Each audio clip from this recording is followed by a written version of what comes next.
nevhodný obsah. O tom dneska budeme hovoriť. Čau, ja som Red Guy a dneska si čo povieme o nevhodnom obsahu na YouTube. Tak poďme na to.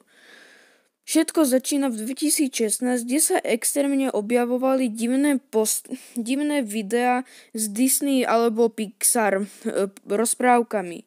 Ako na prvý pohľad to vyzeralo nevinno. V skutočnosti tam bol content, čo by decku vôbec nemalo vidieť.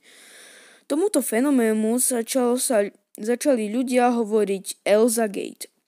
Keď si toho všimol YouTube a Google, tak YouTube tieto videá začal vymazávať a Google blokoval ľuďom vyhľadávať Elzagate. Niekoľko rokov, aj tak sa nevedelo, či to bol nejaký experiment na deti alebo zábava úchylného človeka.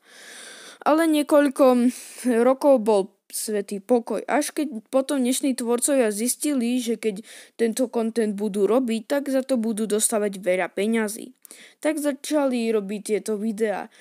Presunuli sa na videohry, lebo začali byť extrémne známe medzi deťmi. Z jedných prvých hier, ktoré mali takýto problém na YouTube, bolo Among Us alebo Gacha Life.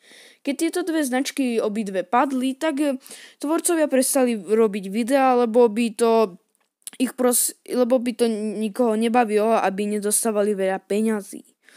Potom ale keď zistili, že Minecraft je absolútny hit, tak začali robiť nevhodný obsah s Minecraftom. Aj keď prišlo Poppy Playtime alebo Sprunky, tak aj oni sa nemohli vyhnúť tomuto fenoménu. A tak sme v súčasnosti, kde sa začína objavovať nevhodný obsah aj práve v talianskom brainrote. No proste vyzerá to, že za chvíľu nevhodný obsah celý YouTube zničí. Jedných najznámejších youtuberov, ktorý tento content robí, je Gamidora, Slimecat alebo Cookie Cartoons.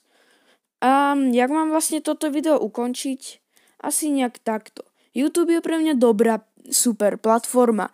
Iba niektorí ľudia to zneužívajú, aby dostávali veľa peňazí. Pre mňa je lepšie, keby ste robili zábavný content a nie ako ostatní. Dúfam, že sa vám toto video veľmi páčilo. Keď určite áno, tak dajte like a odber a zatiaľ čaute.